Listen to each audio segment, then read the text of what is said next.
وہ خود اپنی ذات سے منکر کو منکر سمجھ لیتا ہے معروفات کے ذریعے سے. جس چیز کو منکر کرنے والا خود منکر سمجھ لے، جس چیز کو منکر کرنے والا خود منکر سمجھ لے، اس سے تو بچنا ممکن ہے، اس سے بچنا ممکن ہے. لیکن جس منکر کو منکر کرنے والا منکر نہیں سمجھتا، اس منکر سے اس کا رکنا بھی ناممکن اور دوسرے کا روکنا بھی اور مشکل. اسے میں نے عرض کیا کہ نہی منکر خارجی طاقت ہے اور اور معروفات یہ داخلی طاقت ہے، یہ داخلی طاقت ہے. اس لیے عرض کرتے ہیں کہ دعوت دے کر معروفات کے ماحول میں لاؤ، دعوت دے کر معروفات کے ماحول میں لاؤ. ہمارے گشت کا موضوع ہے ہر مسلمان کو جس حال میں بھی وہ ہے اس حال سے اس کو نکالنا، اس حال سے اس کو نکالنا، جس حال میں بھی ہے اس حال سے اس کو نکالنا اور اس کو عمل کے ماحول میں لانا. یہ ہمارے گشت کا موضوع ہے. اس لیے کہ حدیث میں آتا ہے کہ اللہ کی نسبت پر مسجد میں جمع ہونے والوں کو، اللہ کی نسبت پر مسجد میں جمع ہونے والوں کو فرشتے اپنے پروں سے آسمان تک گھیر لیتے ہیں. یہ فضیلت صرف ذکر کی نہیں ہے، بلکہ اصل یہ فضیلت کہ جو لوگ اللہ کے گھروں میں سے کسی گھر میں جمع ہو کر اللہ کو یاد کرتے ہیں، یاد کرنے سے مراد علم کے حلقے ہیں، یاد کرنے سے مراد علم کے حلقے ہیں. جو لوگ اللہ تعالیٰ کے تذکرے کرتے ہیں، اس کے احکام کے، اس کی قدرت اور آخرت کے مسجد میں جمع ہو کر تذکرے کرتے ہیں، فرشتے اپنے پروس آسمان تک ان کو گھیر لیتے ہیں، فرشتے اپنے پروس آسمان تک ان کو گھیر لیتے ہیں. یہ مطلب ہے اس کا کہ فرشتے اپنے پروس آسمان تک ان کو گھیر لیتے ہیں اور اللہ رب العزت ان سے بہتر مخلوق میں ان کا ذکر فرماتے ہیں، ان سے بہتر مخلوق میں ان کا ذکر فرماتے ہیں. ابن عباس تو فرماتے ہیں کہ اللہ ہمارا ذکر کرتے ہیں فرشتوں کے سامنے. جو مسجد میں جمع ہوتے ہیں اللہ ان کا ذکر کرتے ہیں فرشتوں کے سامنے. اللہ کا ذکر کرنا تو بڑی بات ہے ہی، لیکن اس سے بڑی بات یہ ہے کہ اللہ ہمارا ذکر کرتے ہیں فرشتوں کے درمیان. اللہ تعالیٰ ذکر فرماتے ہیں فرشتوں کے درمیان ان لوگوں کا جو مسجدوں میں جمع ہو کر اللہ کے احکام کے تذکرے کرتے ہیں. اس لیے میرے دوستو عزیزو، ان تمام اوامر میں سب سے بڑا امر اللہ پر ایمان لانا ہے، اور اللہ پر ایمان لانے کا مطلب ہی یہی ہے کہ اپنے ایمان میں پختگی پیدا کرو. اللہ پر ایمان لانے کا مطلب ہی یہی ہے کہ اپنے ایمان میں پختگی پیدا کرو. یہ ہے ایمان والوں کے ایمان لانے کا مطلب. کافروں کے ایمان لانے کا مطلب تو یہ ہے کہ وہ اسلام میں داخل ہوں، لیکن مومن کو ایمان لانے کا حکم ہے وہ اس لیے تاکہ اس کے ایمان میں پختگی پیدا ہو، اس کے ایمان میں پختگی پیدا ہو. اس لیے حکم فرمایا یا ایھا الذین آمنوا آمنوا، اے ایمان والو تم ایمان لاؤ. سوال یہ ہے کہ آخر یہ امر کس طریقے سے پورا کیا جائے. ہم جانتے ہیں کہ نماز امر ہے، اس کے پورا کرنے کا طریقہ یہ ہے کہ مسجد میں جمع ہو کر ایک امام کی اقتداء میں اجتماعی طور پر نماز ادا کی جائے. نماز ادا کرنا اللہ کا امر ہے، حکم ہے. ہم جانتے ہیں اس حکم کو پورا کرنے کا کیا طریقہ ہے کہ مسجد میں جمع ہو کر امام کی اقتداء میں 5 وقت کی نماز ادا کی جائے. اس امر کے پورا کرنے کا یہ طریقہ ہے. اللہ پر ایمان لانا بھی اللہ کا امر ہے، اللہ پر ایمان لانا بھی اللہ کا امر ہے. تو سوال ہی پیدا ہوتا ہے کہ اس امر کو صحابہ پورا کیسے کرتے تھے. سورے جاگ رہے، اس امر کو صحابہ پورا کیسے کرتے تھے.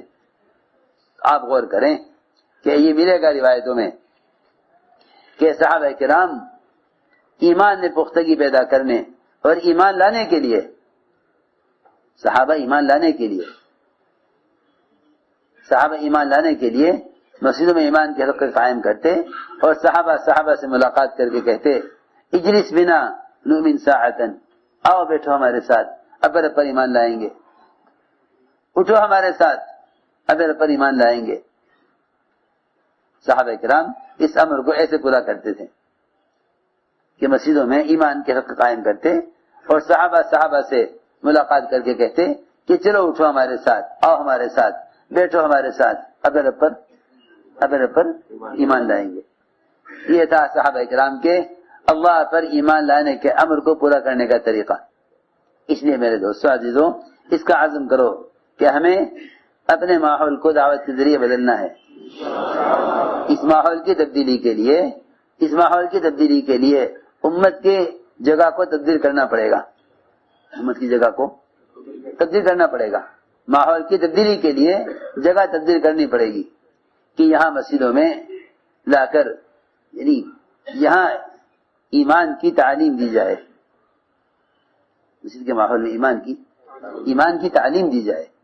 یہ ایمان کے سیکھنے کی جگہ ہے، یہ ایمان کے سیکھنے کی جگہ ہے۔ یہ دعوت دے کر یہاں لاؤ، یہ ایمان کے سیکھنے کی جگہ ہے۔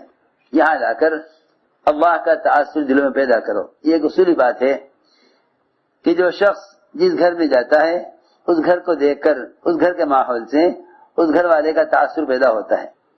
آپ کسی فقیر کے جھوپڑے میں جائیں، اس کے جھوپڑے میں جو اس کی ضروریات کا معمولی سامان ہوگا اس کو دیکھ کر، ہر چیز کو دیکھ کر اس کے فقر کا احساس ہوگا، ہر چیز کو دیکھ کر اس کے فقر کا احساس ہوگا۔ ہر چیز کو دیکھو گے، اس کے استعمال کی چیز دیکھو گے، ہر چیز کو دیکھ کر اس کے فقر کا احساس ہوگا۔ تم کسی مالدار کی کوٹھی میں جاؤ گے، کسی وزیر کی کوٹھی میں جاؤ گے، اس کی وزیر کی کوٹھی کی ہر چیز کو دیکھ کر اس کی وزارت کا احساس ہوگا۔ بالکل اسی طرح اللہ کے گھر میں آنے سے اللہ کا تأثر پیدا ہوتا ہے، اللہ کے گھر میں آنے سے اللہ کا تأثر پیدا ہوتا ہے کہ اللہ کے گھر میں آنے سے اللہ کا تأثر پیدا ہوتا ہے۔ اس لیے کہتے ہیں کہ دعوت دے کر مسجد کے ماحول میں لے کر آؤ اور یہاں لا کر ایمان کی تعلیم دو، یہاں لا کر ایمان کی تعلیم دو۔ ایمان کی تعلیم دینا اس لیے فرض ہے کہ جس طرح نماز کا، روزے کا، حج اور زکوٰۃ کا علم فرض ہے، اس طرح ایمان کا علم بھی فرض ہے، ایمان کا علم بھی فرض ہے۔ جی ہاں، لوگ اعمال کا علم تو فرض سمجھتے ہیں لیکن ایمان کے علم کو فرض نہیں سمجھتے۔ یہ اب تو فرض سمجھ دور کی بات ہے، ابھی تو لوگوں کو یہ بھی معلوم نہیں کہ ایمان کا بھی کوئی علم ہے، ایمان کا بھی کوئی علم ہے۔ جس طرح تمام فرائض کا علم ہے اس طرح ایمان کا بھی علم ہے، نماز کا علم، روزے کا علم، زکوٰۃ کا علم، حج کا علم۔ اس طرح اللہ پر ایمان لانا بھی اللہ کا امر ہے، اس سے متعلق بھی علم ہے۔ اگر ایمان کے علم حاصل نہ کرو گے تو عقائد درست نہ ہوں گے، عقائد درست نہ ہوں گے اگر ایمان کا علم حاصل نہ کرو گے۔ یہ غور کرنا چاہیے کہ ایمان کا علم کیا ہے، ایمان کا علم کیا ہے۔ ایمان کا علم ایمان کی علامتوں میں ملے گا، ایمان کا علم ایمان کی علامتوں میں ملے گا، ایمان کا علم ایمان کی علامتوں میں ملے گا۔ صحابی نے سوال کیا، یا رسول اللہ ایمان کسے کہتے ہیں؟ آپ نے فرمایا کہ ایمان اخلاص کو کہتے ہیں، ایمان اخلاص کو کہتے ہیں، کیونکہ ریا شرک ہے اور ایمان اخلاص ہے، ریا شرک ہے، ایمان اخلاص ہے۔ صحابی نے سوال کیا کہ ایمان کسے کہتے ہیں؟ آپ نے فرمایا یہ تجھے نیکی خوش کرے اور گناہ غمگین کرے، جان لگے تو مومن ہے۔ آپ نے ایمان کو ایمان کی علامتوں میں بیان فرمایا، یہ ایمان کا علم ہے۔ اس لیے کہتے ہیں کہ ایمان کی علامتیں بیان کیا کرو تاکہ ایمان کے ضعف کا احساس پیدا ہو، ایمان کے ضعف کا احساس پیدا ہو، کہ ایمان کی علامتیں بیان کیا کرو تاکہ ایمان کی کمی کا احساس پیدا ہو۔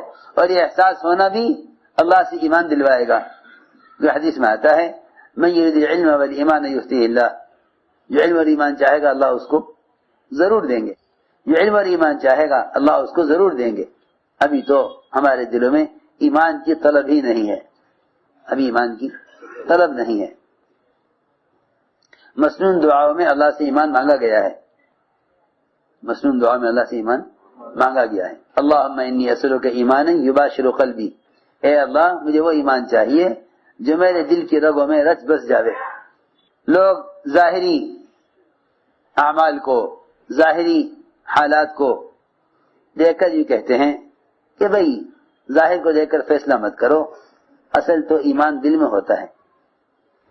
سنو غور سے بات، اس کے سر سے لے کر پیر تک جتنے بھی یعنی اعمال اور سر سے لے کر پیر تک جتنی بھی علامتیں خلاف سنت ظاہر ہو رہی ہیں، یہ اس کے دل کے ایمان سے خالی ہونے کی علامت ہے۔ وہ غور سے بات سننی پڑے گی۔ لوگ اصل میں اس بات کی طرف چل پڑے ہیں عمومی طور پر کہ کسی کے ظاہر کو دیکھ کر فیصلہ مت کرو، کیونکہ ایمان تو اصل دل میں ہوتا ہے۔ حضرت فرماتے تھے اگر دل میں ایمان ہوتا تو سنتوں کی شکل میں ظاہر ہوتا،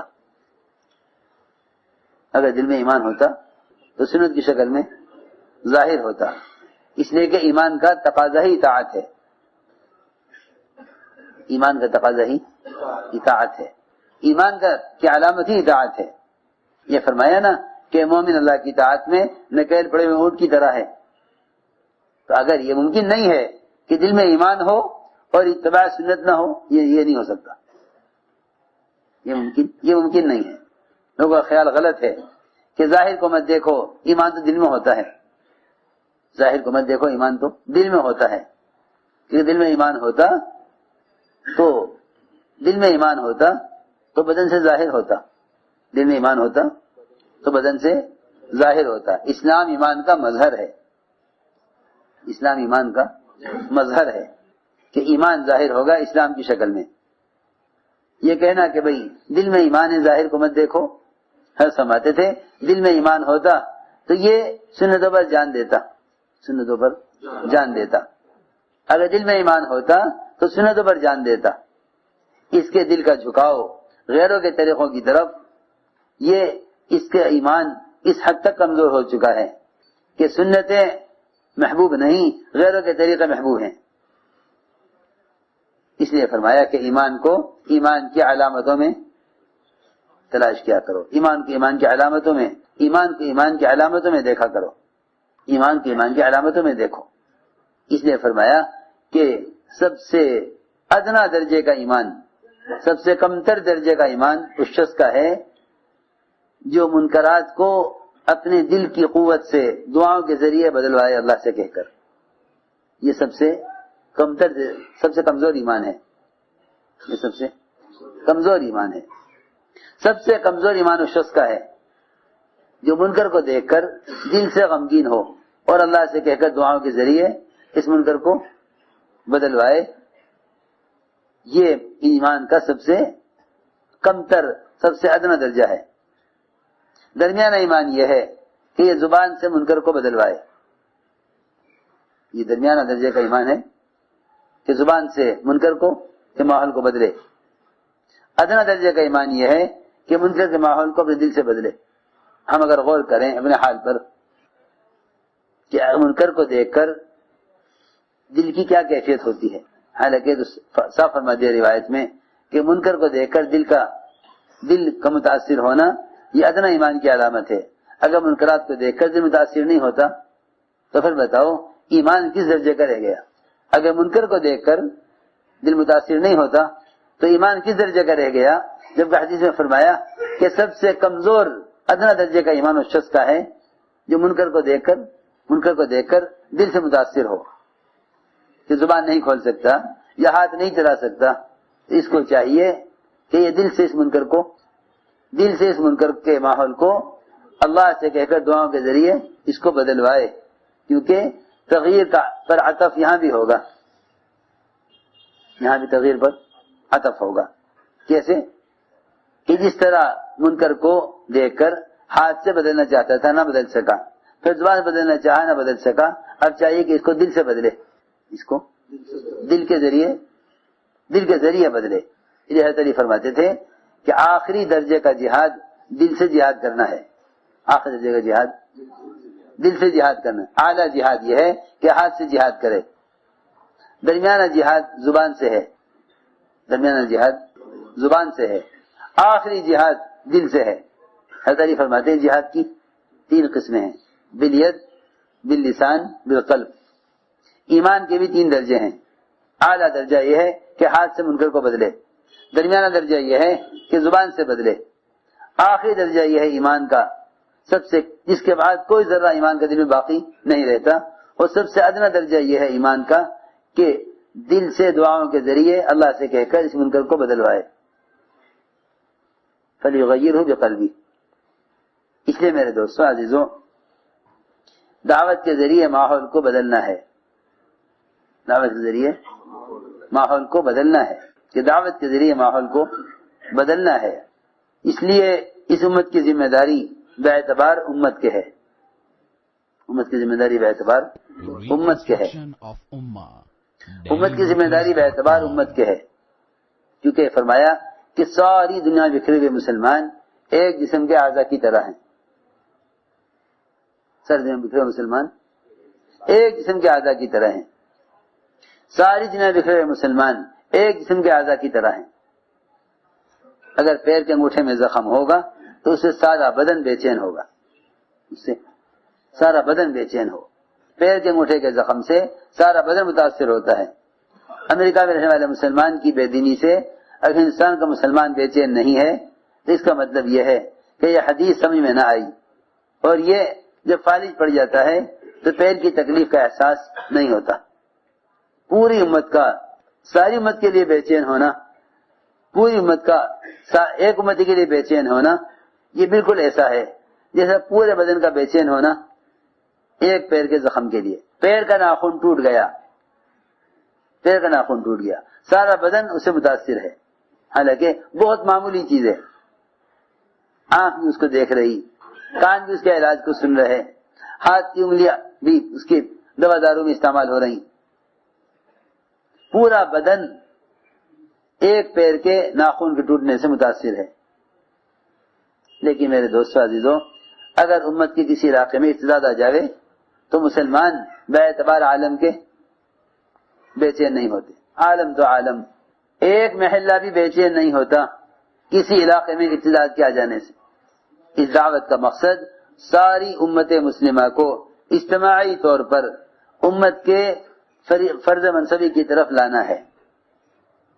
اس کام کا مقصد پوری امت کو بے اعتبار مجموعے کے اپنے فرض منصبی کی طرف لانا ہے کہ دعوت اللہ اس امت کا اجتماعی فریضہ ہے. اس امت کا اجتماعی فریضہ ہے. اس امت کا اجتماعی فریضہ ہے. دعوت اللہ اس امت کا اجتماعی فریضہ ہے. اس لیے دوستو عزیزوں، مسئلہ اپنی ذات کا نہیں ہے صرف، بلکہ ساری امت، ساری انسانیت کو جہنم سے بچانا، یہ اس نقل و حرکت کا اصل مقصد ہے.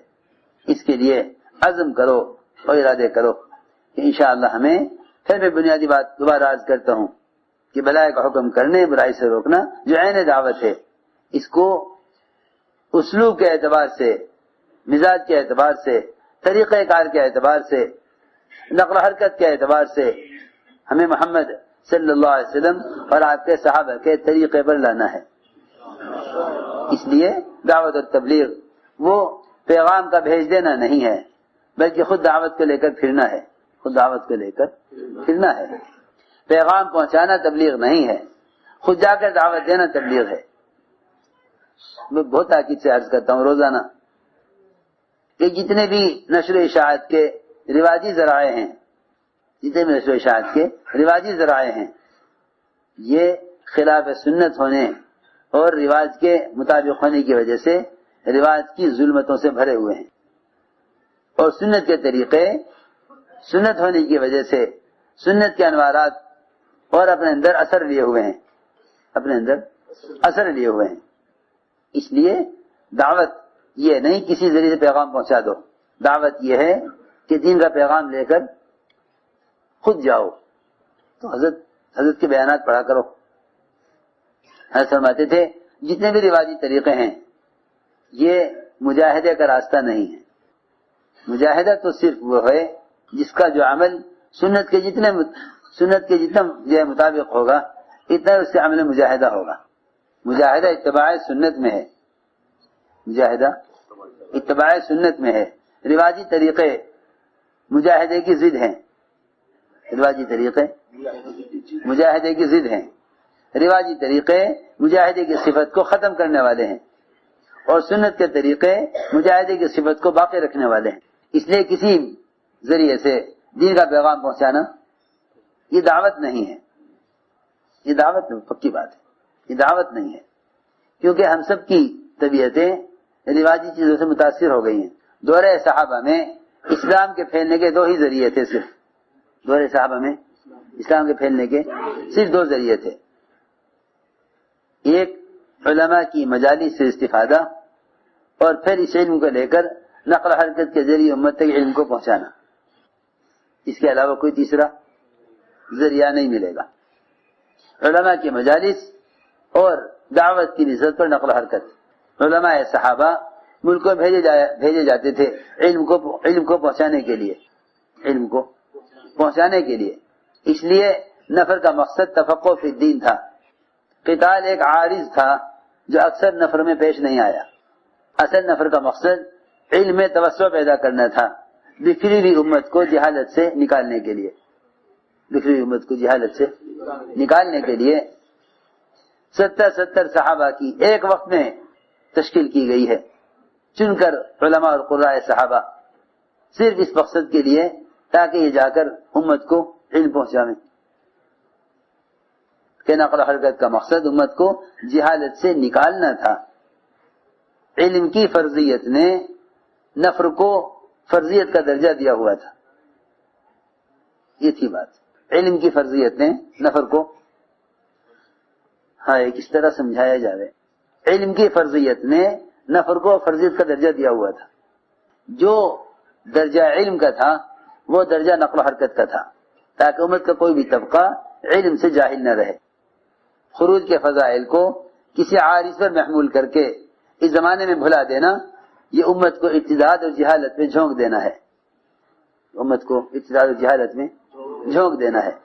نفر کے فضائل کو عارض پر محمول کر دینا امت کو ارتداد اور جہالت میں جھونک دینا ہے. پھرنے کا اصل مقصد امت کو جہالت سے نکالنا ہے.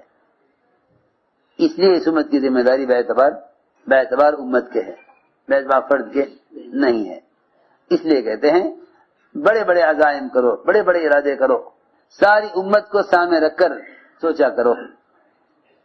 ہماری سب کی سوچ اصل میں تبلیغ سے ذاتی طور پر دین سیکھنا, اسے تبلیغ کا موضوع بنا دیا.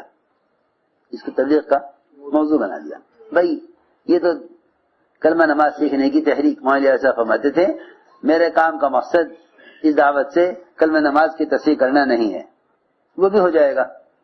فرماتے تھے یہ تو اس کام کی الف باتا ہے, اس کام کی الف باتا ابتدائی چیز ہے کہ تبلیغ میں لگ کر جس کلمہ نماز نہ آتا ہوگا وہ بھی اس کو آ جائے گا. ورنہ اس کام کا مقصد باعتبار امت کے جہالت کو ختم کرنا اور امت کو جہالت سے نکالنا یہ خروج کا مقصد ہے. رہا تبلیغ میں لگ کر دین سیکھ لینا, یہ تبلیغ کا ایسا ابتدائی حصہ ہے جیسے بچوں کی نرسری یا بچوں کا مکتب ہوتا ہے جہاں وہ الف باتا سیکھ لیتے ہیں. ایسا کا ملفوظ ہے, یہ چھپا ہوا ہے کہ میری تحریک میں اس کام میں کلمہ نماز کا درست ہو جانا ایسا ہے جیسے کسی بچے کا نرسری میں الف باتا سیکھ لینا, مکتب میں الف باتا سیکھ لینا. ابتدائی درجے کی بات ہے. وہ لوگ اس کام پر قائم نہ رہیں گے جو سمجھیں گے کہ یہ ذاتی طور پر دین سیکھنے کی تحریک ہے, وہ اس کام پر قائم نہیں رہیں گے.